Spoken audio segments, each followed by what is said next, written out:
No mai haere mai ki tēnei kōrero. And welcome to this conversation about how to be happy, though human, which I had to practice, as I was telling Kate, I have to practice a bit because I kept on saying how to be human, though happy. And, and that just completely shifts everything. What Coleridge said about poetry, the best words in the best order, and that put them into not such a good order. Terrific new and selected poems, which is your most recent poetry publication. Kate needs a little introduction, of course. Kate Camp, but most of you will know her from the Saturday morning Kate's Classics talks with Kim Hill, which have informed, stimulated, entertained us, or did for 20 years or so. I think you stopped doing them now, yeah. But they were remarkable, I thought, for the way in which Kate was usually frequently reading books, reflecting on them with your intelligence and insight that were new to you. And I learned a lot from listening to them, and I really treasured them. I dare say many of you attended the session yesterday on her new book of essays. You probably think this song is about you. I do think it's about me already, I've got to say, lots of ways. But I haven't finished it yet. Maybe I won't think that at the end. But it's sparkling, sharp-witted, very brave, I feel. A memoir, in effect, although it's being publicized also as a book of essays. And I like that in distinction, personally. So while Kate has published, that's the third book of essays, I think. She is, as I'm sure you all know, first and foremost a poet. She is award-winning and greatly acclaimed. It's her poems that we're here to celebrate, particularly this new and selected poems, which draws on.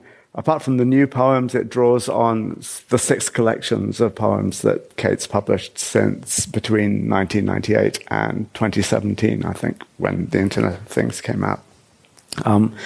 What we're going to do in this session is we're going to, I'll hand the floor over to Kate in a minute. She's going to read some poems, first of all, and then we'll have a bit of talk. Kate was very generous in saying, I'm up for anything. So I've devised this kind of little quick-fire question section, which so we're going to go into that. And it's a kind of just another way of getting to know something of Kate, I hope. And then we'll go into talk about the book and about her practice, about your practice as a poet.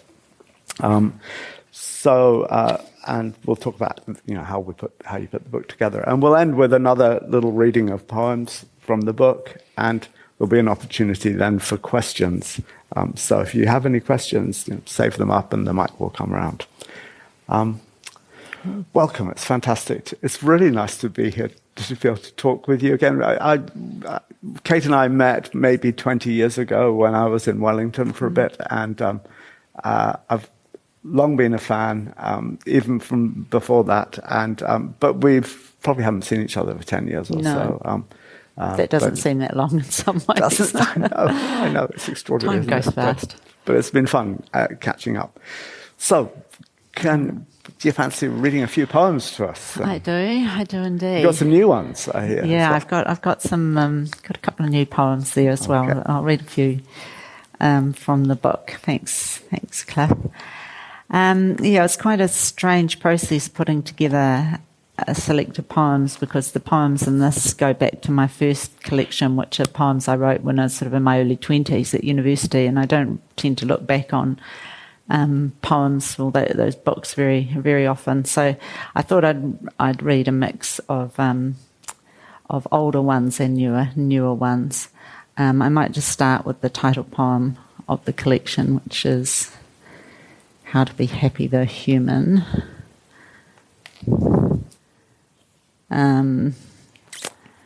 I've got a note to myself on a tiny, tiny little post-it here, which is to say that at the end of this poem, I use the word morning, and it's morning with a U. You can't tell that when I read it aloud. How to be happy, though human. From the circle, there was a man we couldn't see, just his fingers held out for emphasis, like the hands of a preacher or a primary school teacher. Before that, we'd been at the film where 3 people taxidermied a baby zebra caught in the moment of standing for the first time. I go back to the wings of the stage of my school's assembly hall, smell of dust and afternoons. We are hiding from folk dancing, which we love. And I go back to Saturday. We dance with other people's children, create community with physics. Memory is a kind of mourning. We take each other's hands as if they were made for that, and we form a circle. I was just talking before with Cliff about, when you write something or you choose an image or whatever, you choose it at a point in time, and then meanings seem to attach to it and accumulate to it over time. So when I look at this poem now with all its emphasis on hands and taking each other's hands, and in this post-COVID world, that seems to be such a thing, but it was well written before that, and it was just we'd been to a ceilidh at a friend's kids' school and done some Scottish country dancing.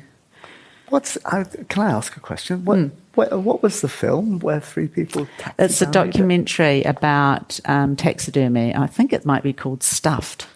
Oh, okay. Yeah, a documentary about a taxidermy. I think it's a taxidermy competition. Yeah. It's an amazing. Yeah, and that was the award. That was the award-winning taxidermy. Was this tiny baby zebra just finding its feet? Yeah. Yeah. Yeah. Okay. Yeah. So I'll read a poem from very early in my career. It's called "In Your Absence." In your absence, I stubbed out my arm, parcelled myself off to various chaps. I put the dog's head in a bucket and she barked my shin. I put my head down, received brief, papery epiphanies. Enjoying a thermos of tea in the Australian garden, I thought, this is very fine and no one is coming to rescue me. And that was a university days poem.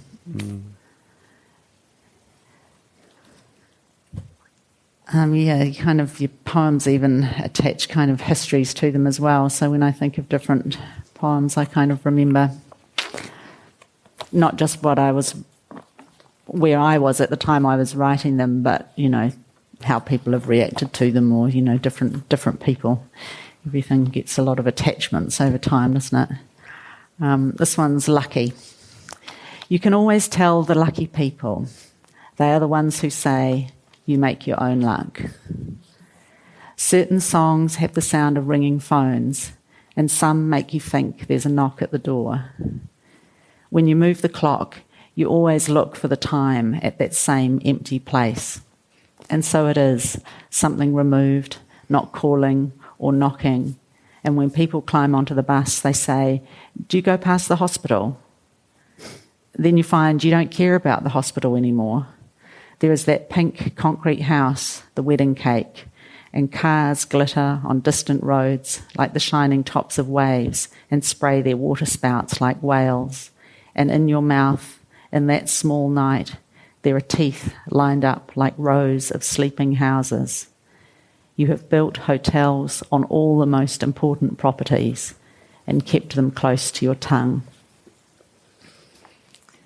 I have a friend, the poet Steph Lash, who's been in a writing group with me for nigh on 20 years or something. She always says, another Kate Camp poem about teeth. Who knows what that's all about. I'll just read a couple more. This one's Driving the Bypass. It was agreed the best thing for everyone was that they cut my sister open. I left the house after midnight, the warmest night of summer, the empty streets bursting with green lights. Outside Molly Malone's, a girl was walking home, carrying her shoes. When I drove home, it was dawn. On the new bypass, I was suddenly thrilled by all they had destroyed to build it. The past, relocated, waited for me at traffic lights, and I drove at speed with everything to be grateful for, the present minute exploding and smashing the past to dust. I dreamed a red steam train ran by my house, its cargo, carriage upon carriage of honeysuckle. And that was a poem about the night my nephew was born by emergency caesarean section. So, and the new bypass is the new motorway, the one through Cuba. That they destroyed all of this historic area. It was the first time I'd driven on it, and I just remember that morning driving home at dawn. I was like, "Fuck yeah, destroy the world. Who cares? My sister's alive, and my nephew's been born, and yay, yeah." It's got let it all go. Yeah, and I'll just read this one. I'll dedicate this one to my husband Paul. He may or may not want me to read it, but I will anyway. Hallelujah. Oh. Summer rain at the beach house. I couldn't sleep. Not the rain, which was gentle, but percussion of water in the downpipe. Making tea by the light of the street lamp, I was singing Hallelujah. I never remember the verses, the roof and the chair and the tongue, but I can fill those parts in with sounds in the back of my throat, like the sounds you make to animals. As I stepped on the pedal of the rubbish bin, the grey mouth opened, and there, among the onion skins and tea bags piled like tiny sacks of wheat, was a multicoloured flashing disco candle, which I'd thrown out earlier while testing the 24 pieces for $10. I preserved myself at that moment, coloured light playing on my face from below, tea bag held on a spoon, an offering, a medicine, my foot on the pedal, braking, accelerating, making loud or quiet, and the dead Leonard Cohen all around me in the orange street light, and the rain as soft as water, and you asleep in the next room, thin and pale as the body of Christ, while I experienced a miracle all by myself. Oh, yeah.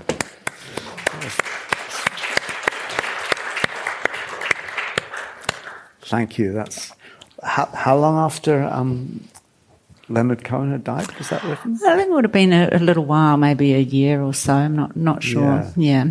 When did he died just before Trump? Just before Trump got elected, lucky him.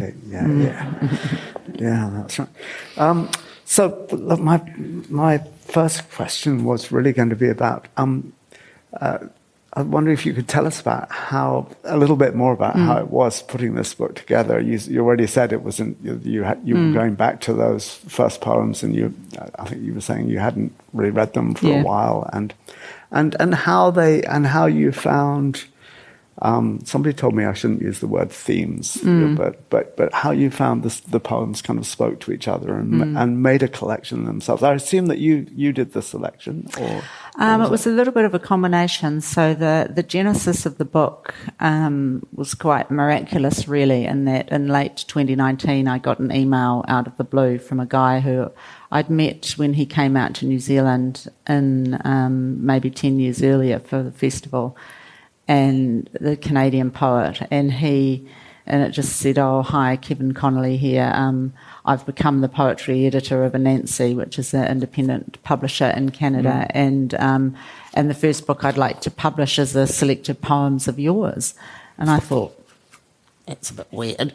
And I thought, this is like a Nigerian prince situation. Is he going to be, please provide your bank account details? And but no, it was just that was that was what he wanted to do. So the book is co-published by Te Herenga Waka University Press here in New Zealand and by Anansi in Canada. So it was a combination of he had poems that he wanted to include, and then I, so I came up with a selection, he came up with a selection, and we sent each other our lists, and then we kind of worked from there. And, Fergus Barrowman, my publisher here in New Zealand, had input as well. Mm-hmm. I mean, I think every time I've handed in a book to Fergus, I've handed in a book that's kind of a half finished or 2/3 finished, and then I hand in the final book, and he'll always say, I think there's a couple of poems that you've taken out of this that you should have left in. And so I'll go back and, I'll put those ones back in. And so I know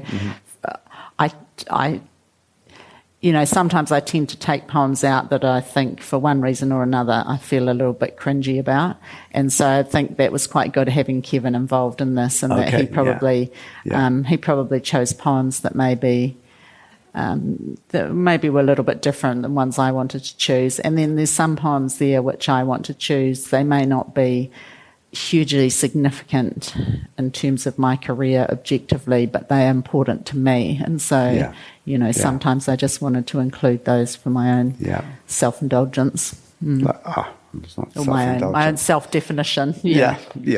And I imagine the Driving the Bypass would be one of those for sure. I mean, I think it's one of the privileges of being a poet is being able to capture moments in your history, your family history, or your life history, and have them there. And it was at the launch of this book, I hadn't realised right until I read that poem at the launch of this book, which was just after the first big lockdown, and I didn't realise until I wanted to read it because I knew my nephew was going to be at the launch, but it wasn't until I was actually at the launch that I realised the venue that we were reading at, which was at the Tuatara Brewery, is on Caro Drive, which is the bypass. We were on the side of that actual road. So I was reading it. I was like, oh, wow. Yeah. We were like, that's what happens if you never leave your hometown. You're living in layers of history all the time. And it was launched in 2020. Yeah. But then before the lockdown or it was launched after lockdown. Just so after August 2020. Okay, Yeah. But since then, you really there hasn't been much opportunity to go out. No, there hasn't. And I mean, I was, we've all had our little bummers of COVID, and my one was that the book came out. I was supposed to be in Canada at Toronto Writers Festival and Whistler Writers Festival and doing all these cool things over there, but that was not to be. So no chance of that. I think I'll do but you know what it's like. It's like once it's different doing it when the book has just come out. Yeah, for sure. For sure. And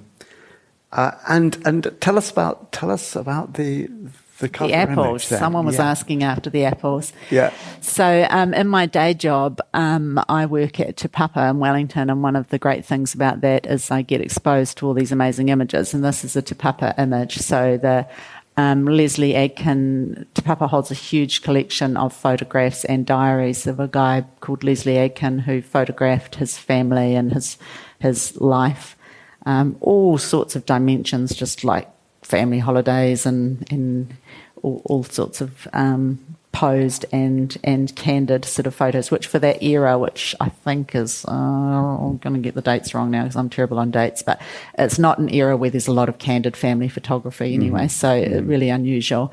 And this is a photo of apples ripening, and I think I chose it. I mean, I loved it. It's just a very arresting image. They almost look like sort of ammunition or something, there's almost like an industrial look to them until you look closer and realise they're apples. But I think as well, to me, it was an image that was both an image of abundance and melancholy at the same time, which I think is very, very me. And then, but then, of course, that's all pre-COVID, and then food hoarding became such a theme of life. I was like, wow, it really seems to speak to that era as well. But it was, it was pre all of that. And I think, and just something about apples, they're such a wholesome, symbolic kind of thing. I think I think I say in a poem about an ex-boyfriend of mine, the very fact that apples are your favourite fruit says everything about you. He was just such a wholesome guy, And I think apples have a lot of symbolic power. Okay, I want to get on to talk about, let's get sort of unpack the whole thing of how the poems intersect with your life. Actually, that thing, because especially with the memoir having come out, which is so sort of candid and open and brave.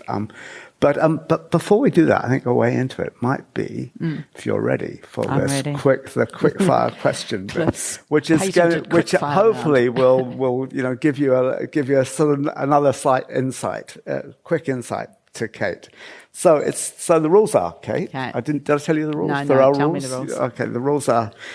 This isn't mastermind. There's no pass allowed. But of course, you can pass if you want to, or But that's about it. That's the only rule, and it's just going to be. I'm going to fire off a whole lot of pairs at you, and you're going to decide which one you choose. Okay. So it starts with chocolates or strawberries. Chocolates. TikTok or Instagram. Instagram. Too old for TikTok. You're definitely allowed the comments as well, the reflections. Emily Dickinson or Christina Rossetti? Oh, Dickinson. Okay, yeah. Still life or landscape? Still life. Full moon or new moon? Ooh, full moon. That's good. Interesting. Fiction or non-fiction? Fiction.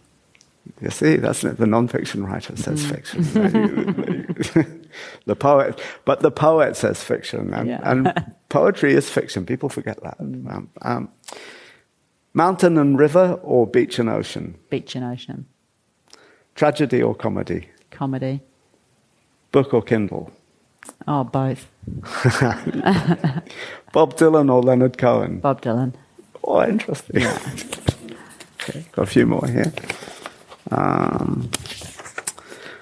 Well, yeah, in that vein, Joan Baez or Joni Mitchell? Joni Mitchell, yes. I knew that would be the answer. Red or green? Green. Okay. The sublime or the ridiculous? The ridiculous, I think. Okay, well, Luxon or Key? Oh. Hobson's choice. Who's the hand that's going to feed you? Yeah, I mean, I'm going to say Luxon because for all of the things that I think are crazy about him, I actually think he believes in his own convictions, whereas Key I've always felt was interesting, ultimately malleable. Interesting read. So, on that vein, Hillary Clinton or AOC? Hillary all the way. Hillary all the way. Yeah. Okay, interesting. Sunset or sunrise? Sunrise. Soap or hand wash? Hand wash, I think. That's what Justine said as well. San Francisco or New York? I've never been to San Francisco, so I'm going to have to say New York. Okay. Keats or Shelley? Keats. Anne Carson or Mary Ruffles? Ooh. Why? I don't know Mary Ruffler very well, but in Canadian reviews of my book, people keep likening me to her, so I'm going to say her. Did you read that? Did you read Anne Carson's Margaret Perret? Yes, yeah. I mean, she's amazing, obviously, but yeah. Yeah, we'll get on to that a little bit later. Tramping or trail biking? Oh, neither. Fish or chips? Chips. Sally Rooney or Patricia Lockwood? Oh, Sally Rooney. Yeah. And Milton or Blake? Not overly into either. Okay, fair enough. Confessional or L equals A equals N equals G, etc. language, experimental poetry? Confessional, yeah. The confessional? Yeah. Ophelia or Desdemona? What a choice again. No. So, neither of them come out of it very well, do they? No, they don't. No, they don't. Yeah. Tarot cards or I Ching? I Ching. I Ching, all right.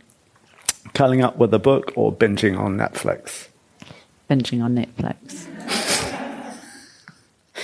Weed or wine? These days, neither. Tea. Baxter or Kerno? Baxter. Okay. Daydream or dream? Dream. Spirit or soul? Soul. Active or passive? Active. The moon or the Milky Way? Oh, the Milky Way, I think. Yeah. And last question. Thank you for doing this. No, it's fun. It's been, which of the Bronte sisters would you most like to have as a dinner party guest? Oh, Emily, I think. Yeah, of course. Yeah. Yeah.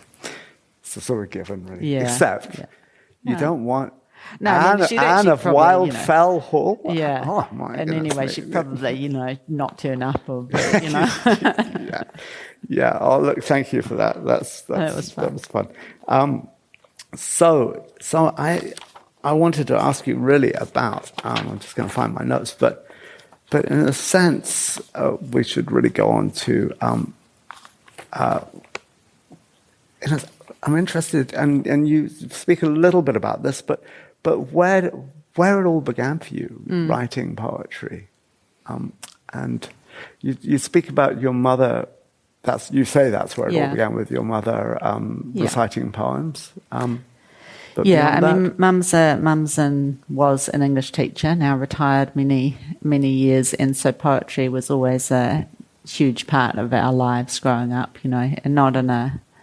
I don't think we even knew it was poetry. It was just stuff that Mum said. But so when you be, I can just picture myself in my nightie having had a bath, getting ready to go to bed, and Mum saying, the woods are lovely, dark and deep, but I have promises to keep and miles to go before I sleep. And that was just the kind of things that were just that language that was always around us. So, and I remember going to university and it being a huge disappointment to discover that so many things that I thought were just sayings of Mum's were actually like Shakespeare, Pope, and because her knowledge of the English canon and her memory of quotations is phenomenal. And so she'd always pop up with an apposite quote. So I've got no doubt that it comes from that. But I think both, my father was a lawyer. He's really a language person as well. And I think wordplay was like a huge currency around our family dinner table. Someone said to me a while ago, your family dinner table must have been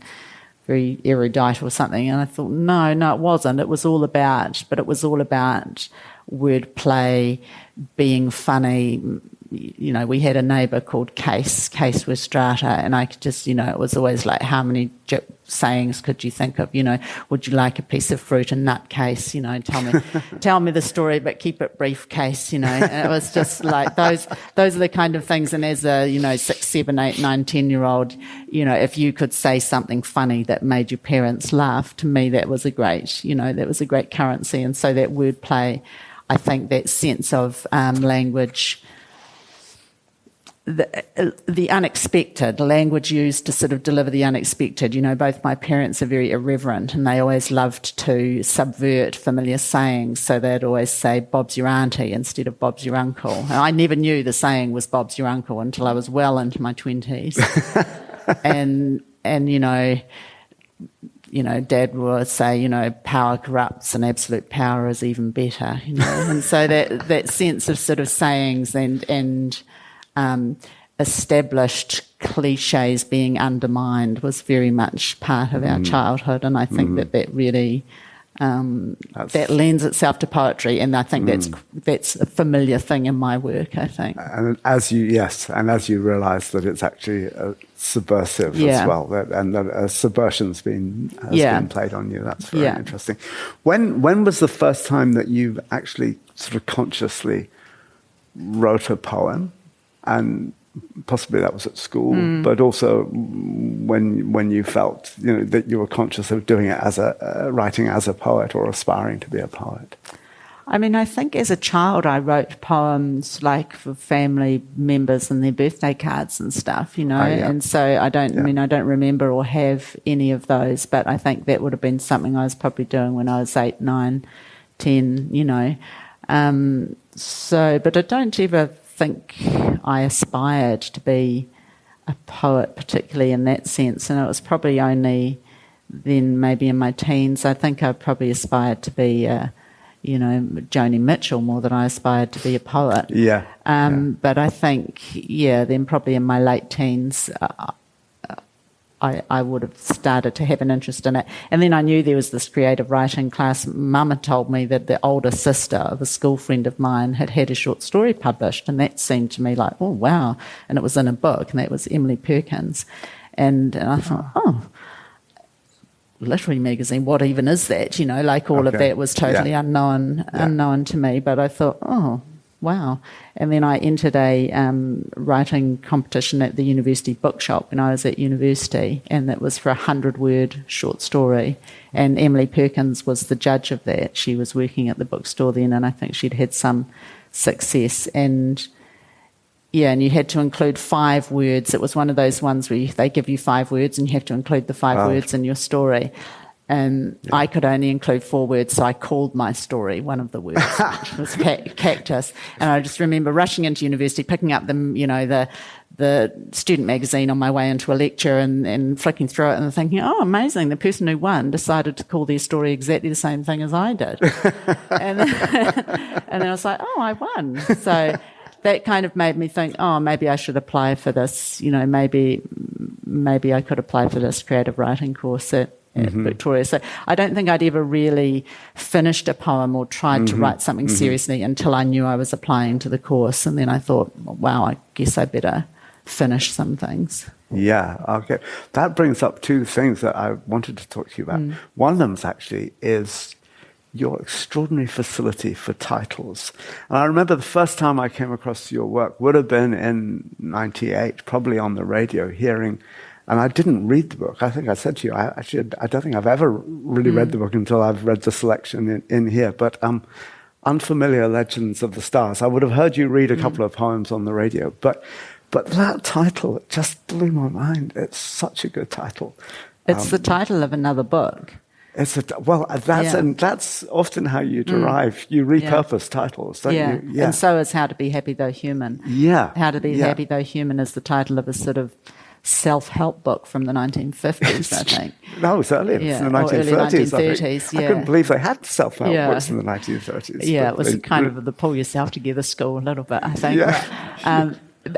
And Unfamiliar Legends of the Stars, like I can just picture myself in the cable car lane on my way up to the cable car. I've got an armful of library books, and I ran into Bill Manhire, and he was a lecturer of mine at the university then. I didn't know him in a creative writing context because he wasn't teaching the creative writing course the year I did it.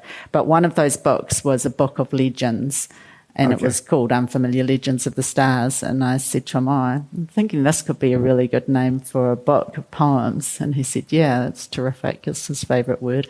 And so I remember the genesis of that really clearly. But I've always got way more titles than poems. I've always got titles to spare. Tell me about it. So that's another question. So do you write to a title? Or do you find the title? Sometimes, yeah. I mean, I have if I see something that I like the sound of, or something pops into my head, I notice something in the world. I mean, nowadays with my phone, I probably just text it to myself or email myself, write down on a piece of paper, and then I stick those into my scrapbook, or I get the emails off my phone and write them into my sort of writing scrapbooks, and then on my writing time, I'll just flick through, and one might jump out at me, so I might think, I'll use that as a starting point for a poem. Yeah.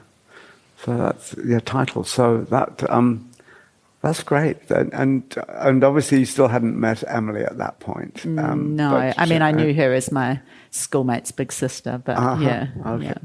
And who? There's a question. But who? If Bill wasn't your teacher at that in the creative writing, that was an undergraduate class, was it? Who did teach it? It was Damien Wilkins. Damien taught it. Okay. All right. Okay. I hadn't realised and it was fiction and poetry. You had to do both. So at that time, I didn't think of I mean, I submitted poetry to get into the course, but we had to write both while we were on it. Okay. Yeah. It's an interesting reading. I'd be keen to know what you think of this, but reading the reading as from beginning to end, and through it, I realized that, in a sense, and I actually got this idea from reading Jonathan Galassi about Eugenia Montale, how Montale's poems really add up to a story. And in a sense, and this is where I was saying, poetry is fictional, and people often forget that. But it was a form of fiction. But it seems to me that your the poems very much. I think Marius is coming to fiddle with your mic. Oh yeah, okay, yeah. Yeah, okay. Yeah. Is that better? Yeah, okay. So it seems to me that your poems do kind of tell a story, but there are great mysteries, in that. Was it that? No, there's a line in that poem in Unfamiliar Legends postcard, which, and I'm not sure if the speaker is a persona of yourself or someone who's writing a postcard to you. But I'm in the Hokianga with my mysteries, and then something like looking for pussy, and in italics a title for something, and Swing Brother Swing, that Billie Holiday song, I think. But it seems to me that your poems, whilst they are very much centered in things and stuff, as you say, and things are really important to you, that they kind of aspire to a mysticism. And part of that story, and I'll shut up and let you talk for in a minute, but part of that story seems to be a narrative of yourself growing, finding yourself as a woman, as a person, as a woman, and then kind of uncovering, discovering through this focus on things, a sense of mysticism, and particularly in Marguerite Porete and the annihilation of the mirror of annihilated simple souls, annihilated souls, which I'm sure you all know is a collection of Kate's that won the National Book Prize. Would I be on the right lines for that? Yeah. I mean, I think it's been the thing that's always attracted me to poetry has been that sense of the poem as a wisdom text, and it's a very unfashionable kind of notion since, World War One and, modernism, and it blew all that apart. But I think that the sense of a poem as containing some sort of mystery and some sort of wisdom and being a source of comfort in that way, and that, I guess, being steeped in the English canon, that sense of a poem as being a place that holds all of the knowledge of the world or whatever, that's always been in me. And I think, but I think that as New Zealanders, as modern people, as the world's developed, having the 60s having happened, all of the above, we've kind of,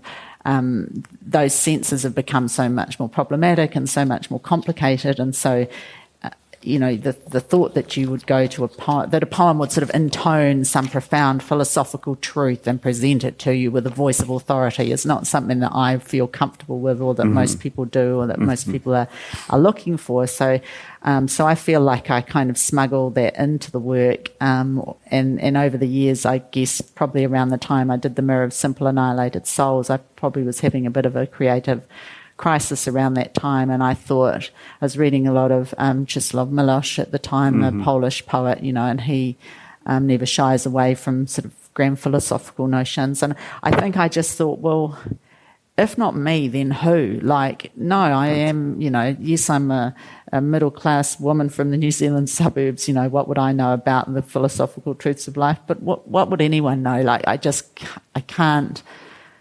If I'm not prepared to go there, what's the point? So that's what I'm seeking when I read a poem. I'm seeking some sense of transcendence or some contact with the ineffable, whether we call it, the mysteries or whatever. So, but I think being me with my sense of irony and being in the contemporary world, I always feel the need to smuggle it in, or for it to have a kind of double meaning. So in that, that the piece, the lines you're talking about, I'm in the Hokianga with my mysteries, Goodbye Pussy, Swing Brother Swing. So they're both murder mysteries by Ngaio Marsh. Oh, okay. Yeah. Okay, I didn't so, know that. Okay. But I mean, it's not accidental that I say it in that way, that I'm there with my mysteries. But but that kind of makes it. Yeah. That makes it tolerable for me to talk about those things, because I've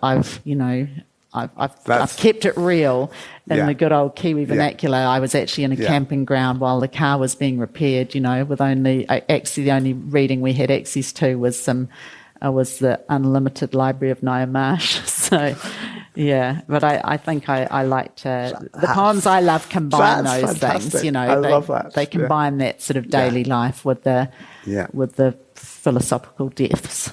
Yeah. So you mentioned Miloš, but who else in that period, as you were coming into your sense of yourself as a poet, who else were you reading, and who were influences on you?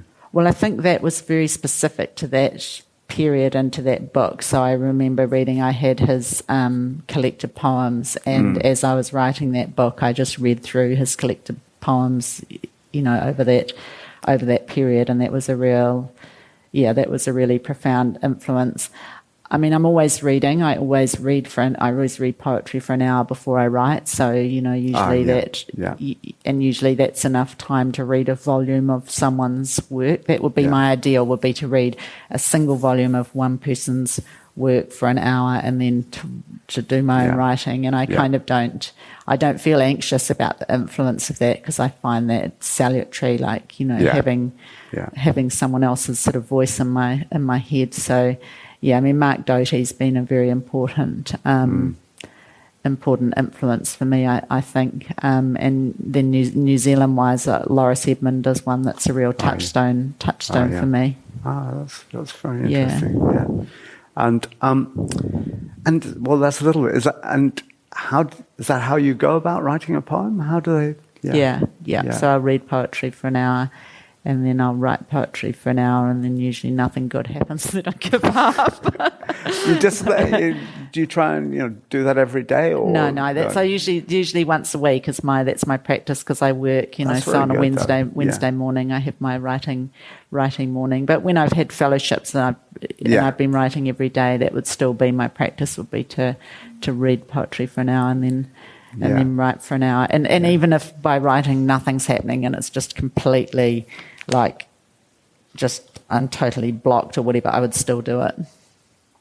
Yeah. Just to the point that I'd even just be typing out words or just doing exercises out of a book or whatever, but just to maintain, like I've always had little affirmations up above my desk over the years, and one I've had for years and years and years now is just keep the faith of just say to myself, you're just here to write for an hour. It's not about the product. You've just got to, it's just like an act of keeping faith with myself. And you give yourself that hour to write. And even if it's just because if I gave up in the first 20 minutes thinking, oh, this isn't going well, I'll probably never write anything.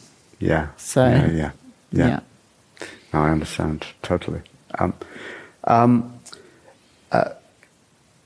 wanted to just talk about I've got this. There's a quotation or an epigraph in one of Ian's poems from The Little Lake, from Milan Kundera, and I was wondering what you think he says. Form is melancholy, content is happiness.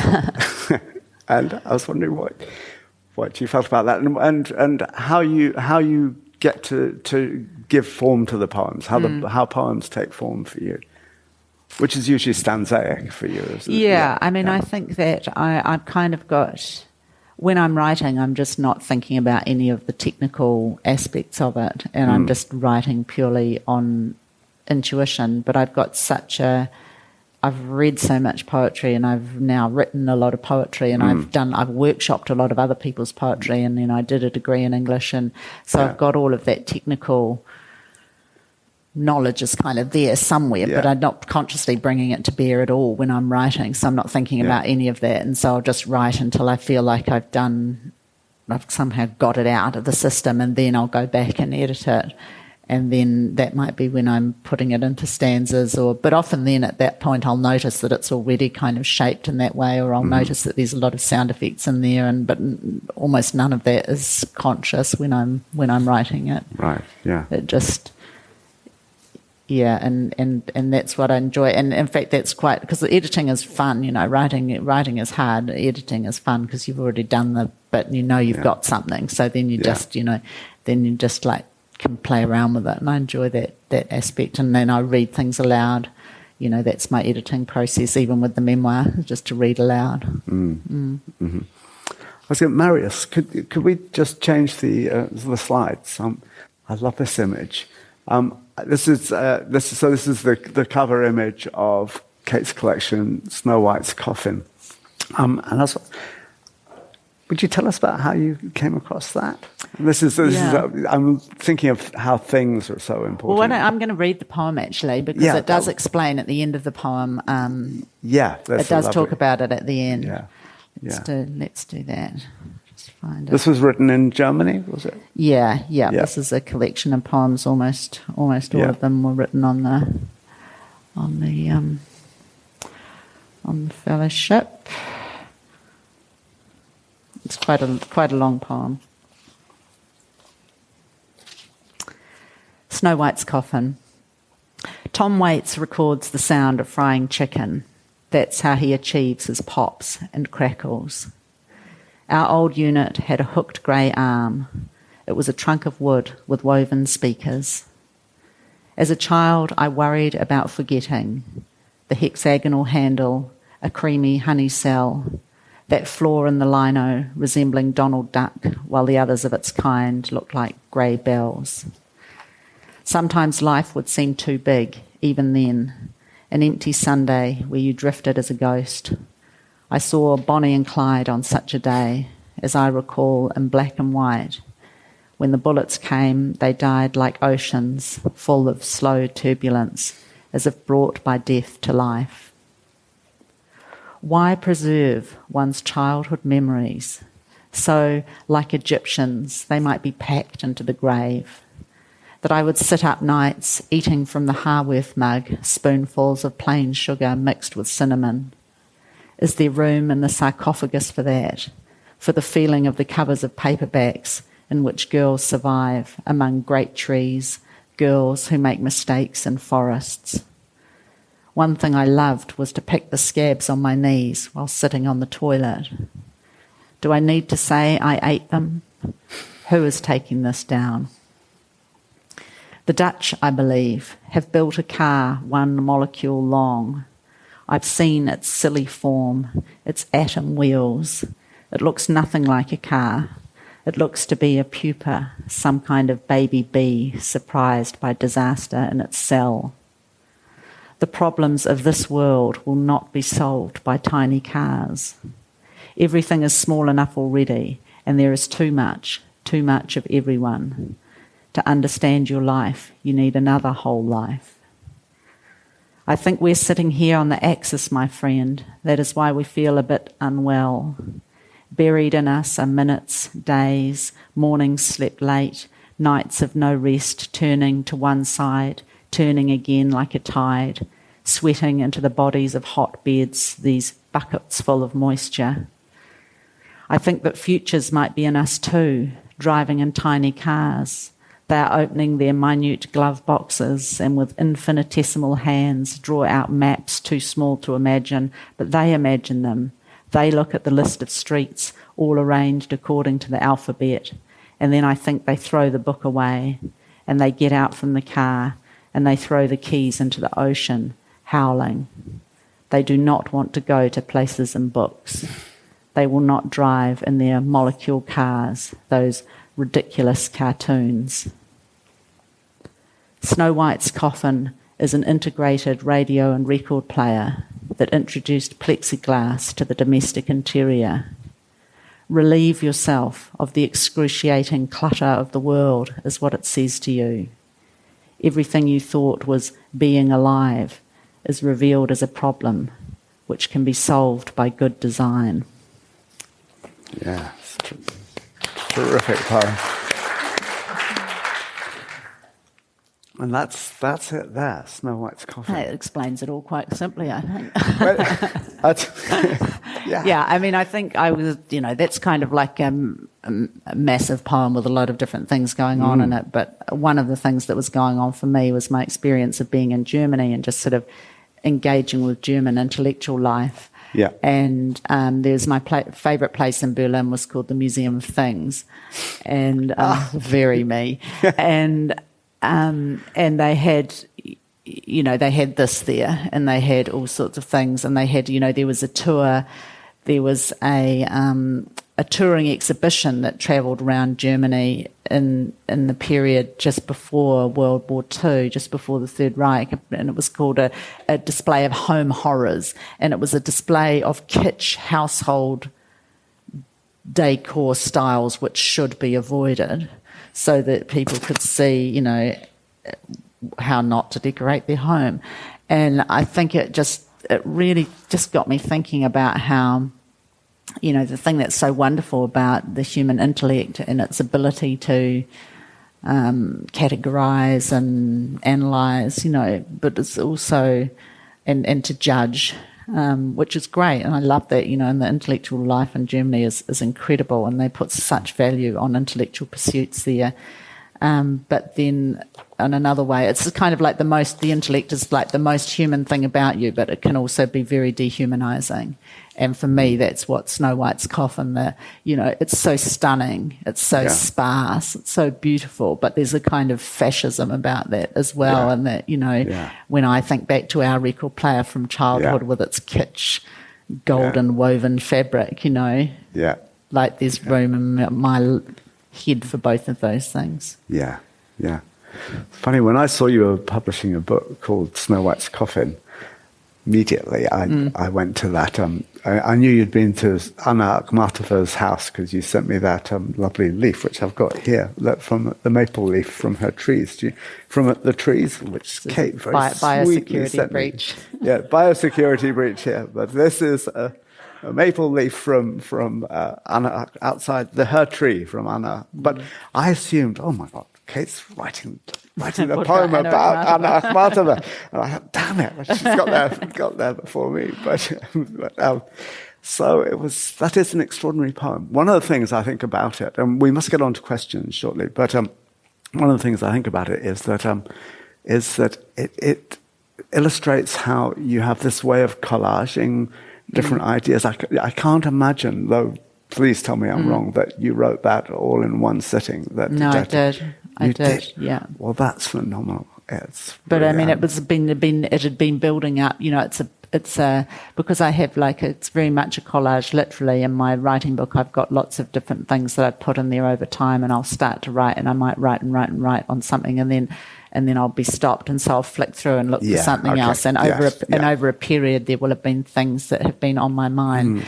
But I think that there's a real sort of despairing, angry section in the middle of that poem, and I think that was about cars. About the cars, and I think I wasn't aware of it at the time, but looking back on it now, I see that as being about we'd been doing fertility treatment, and I see that as being about that period, which I speak about in the memoir. But I mean, I wasn't consciously thinking of it at the time, but when I look at the imagery that's in it now, and that sense of existential sort of rage, I think that's I would connect it to that. But all of those things, it's almost like I'm a reader of my own poems too, and I think, I can see how those things connect up. But it's not like that's the same person who wrote it. I wasn't sort of mapping that out at the time. Okay. Look, it's 1:25. I've been occasionally glancing at this clock trying to figure out how to read it. I thought it was 12:50. Can it be 12:50? But my eyesight's not that good. And but it's 1:25, so I think we ought to open up for questions now, and then maybe hear another poem or so. Has anybody got any questions at all that they'd like to ask? Put your hand up, and Yes, there's one over here. Yeah, you'll get the microphone. Hey, Kate. You're at a certain point would have been writing both the memoirs, the new book, and poetry. As material was kind of presenting itself in your mind over that period, how did you decide where to put it? Was that a conscious thing? This is a poem and this is memoir material. How did that work for you? Yeah, really interesting question. I think because the memoir, the content of the memoir, I've written poems about most of the things that are in the memoir already at the time that they were kind of happening or in the intervening period. So for most of the time, I kind of feel like, on a poetic sense, that's kind of was done for me. That particular time was something that I'd kind of. Certain things come up all the time, and you're really just writing the same two poems over and over again, aren't you? But so it wasn't difficult from that point of view in terms of where the content would be. But it has been really interesting, just the different way that things play out in the memoir. In such a more straightforward, explanatory way in the memoir. And for me, it's quite a luxury that I would never allow myself in a poem normally, would be to fill in all of that detail and explain the context and just expand out. Like, for me, that's a real, Have you enjoyed that? Oh, yeah. Like the ability to just sprawl out, that was really nice. I mean, it's scary because you're not being as secretive as you are in the poems, but... Can I say that, any of you who've bought the memoir, you should get this book and then try and put this. There should become a national competition of trying to put which poems relate to which part of the memoir, because that will be quite something. We've got a question here. Kia ora, Kate. Thanks for reading Snow White's Coffin. I actually had a little cry. It was really amazing to hear it read again. I just wondered, I guess the second part to that, have you thought about fiction? Because you have such a strong voice. You're so entertaining.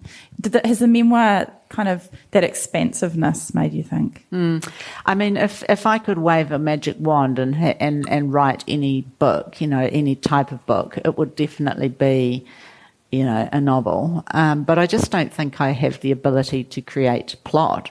And you do, but yeah, I just think it's a different skill set. And when I was doing when I was writing short fiction on the creative writing workshop, it was all just like thinly veiled memoir. I remember writing one story because I couldn't think of any ideas of things that would happen. And one story, I'm a touch typist, so you'd sort of subconsciously associate what letters you're typing. And one character was called Dot. And it was just me, obviously. But so every time I went to type the capital D, I'd accidentally type the capital K with the other hand because my subconscious knew it was just myself. So yeah, I would love the fiction. I'd love the fiction gods to bless me with the ability to create plot, but I just don't think I have it. Oh, I'm not sure about that. So it's time yet. We've got any other questions? There's one over here. It interested me when you were saying that you like to smuggle in wisdom to poems a lot, because I try and do that. And they are, in a sense, wisdom, because these things have gestated for so long and suddenly they, appear, or you work hard. But like I heard someone earlier say, like professing something about being scared of using the word spirituality when it came to their writing work. And do you think there is a bit of a fear about like those sorts of things when it is, to me anyway, it's quite inherent in what a poem is. It's a wisdom. Yeah, I think there is. I think it's I think it's partly a New Zealand thing. That's the greatest national crime, isn't it? To take yourself too seriously is that's something that we all fear as New Zealanders. And I think New Zealand poets are the same. We're kind of there's often a need to undercut seriousness, I think, that you find in New Zealand poetry. But it's not, I don't think it's unique to us either. I think it's just, it comes from a good place in a way, which is a skepticism about these, white men standing on the mountain top laying down the facts of life. I think we, quite rightly have got a scepticism about that, but and maybe we've also got a bit of a scepticism about the kind of confessional, I'm just going to bare my soul, and just blurt out every emotion I've ever had. But I think, you don't want to throw out the good mysteries along with trying to avoiding those things. Yeah, but it's, I don't know, a poem should always have some sort of transcendent mystery in it, otherwise it wouldn't be a poem. Exactly, yeah. They've got to be escape, what is it? To escape understanding or escape their meaning. In a sense, yeah. Shall I read a poem? We need to finish up. Yeah, we need to finish up. up. But shall I read a last poem? Yeah, have you got one in mind? It's not really a question. I'm going to do it. You got one in mind? Yeah. Great. Yeah. Okay. I just want to read a new poem. Oh, lovely. Yeah, fantastic. And I think, this is an example of a poem that came from an exercise. There's a very good page on Poets and Writers, I think, where they post an exercise once a week, and they gave an example of a Elizabeth Bishop poem about a bus journey, and that's beautiful. And they said, to write a poem based on with the moose, write a poem based on a journey, and so I wrote a poem based on a most recent journey that I'd been on, and I had, I didn't have any plans as to where it was going. But that was what triggered this. I let you choose the music. I let you choose the music, and you choose the music I would choose. What's that song you always sing? It's Four Strong Winds. The point in the road where the radio static's out. The island like a good dog asleep.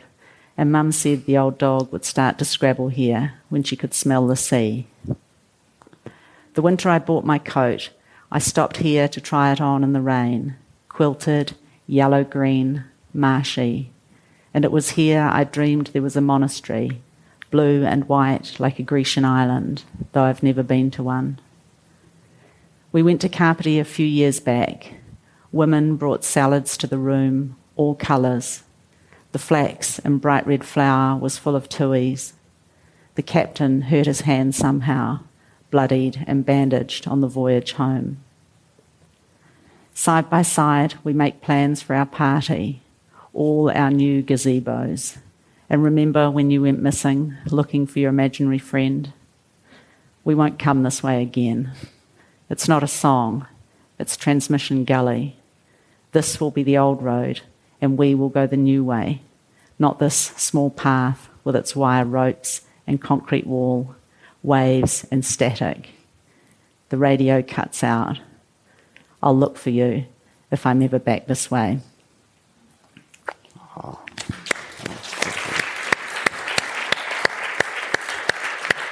And I didn't realise it until long after I'd written that poem that it's kind of a companion poem to the Driving the Bypass, which Absolutely. I read before, because the person on the journey with me is my nephew, who's now 15. And operates the Spotify for me, and he in a very generous way plays the music that he knows I want to play. Four Strong Winds, or Jersey Boys or whatever. And I hadn't realised, for ages after I wrote that poem, the pairing with the poem about the night he was born, and that being about the road and the new bypass, and then this being about Transmission Gully. So, given another 15 years and they will have built some other monumental highway. That's the naming of somewhere in Wellington, too, which I was saying earlier. Yeah, kia ora. Look, I just want to say two things. Just cannot commend this book to you enough. Go out and get it, especially if you've got the memoir as well, and you'll have a lot of fun trying to figure out where they intersect. It's terrific. There are other books out there as well. I just say thank you, Kate. It's been really wonderful hearing you talk about poems and answering some of these questions. Thank you. It's been awesome. We could have gone on forever. Yeah, really. Absolutely. Thank you very much indeed. Thank all of you. Yeah.